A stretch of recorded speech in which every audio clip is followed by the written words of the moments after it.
Kyrgyzstan in ancient times was part of a region called Sogdia, and it of course lay just outside of China, and thanks to some records found in western China in a town called Turfan, we have got some idea of daily transactions, and we know that they traded a lot of slaves. For instance, in 639 a girl called Zhang was bought for 120 silver coins, and I think she was a virgin girl, and because all slaves had to travel with a contract, we know that the buyer was allowed to beat her, sell her, and pretty much do anything he wanted to her. And towards the end of the century, one household travelled with 60 slaves, 20 of which were under the age of 15. These slaves were being taught Chinese culture and customs in order to be sold for more money further out east. And we know in 731 a man named Milu Shan bought a young girl around 11 or 12 for about 40 bolts of silk.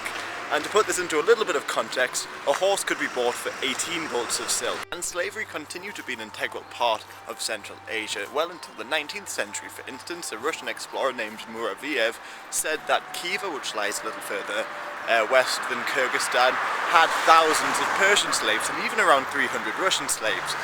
But the Khivans very rarely bought their slaves. They in fact enslaved them in sporadic raids or captured the occasional lost Russian traveller. He also said that Persian slaves were arriving at the market every week, and he also reported that some slaves were beaten in the streets and others had been nailed to the gates of the city by their ear.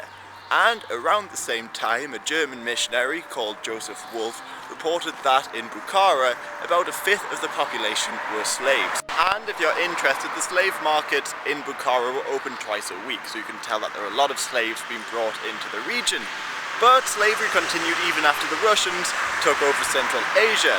For instance, in the 1920s, an Austrian explorer named Gustav Christ said that he found one freed slave who'd become head of her local Soviet after the Russian Revolution, but he also commented that they were making very little progress in freeing a lot of the other slaves. And today, just across the border in Uzbekistan, abolitionists are still trying to end slavery because every September the government forced thousands of people into the field to go help with the cotton harvest, and many of these are just teenagers.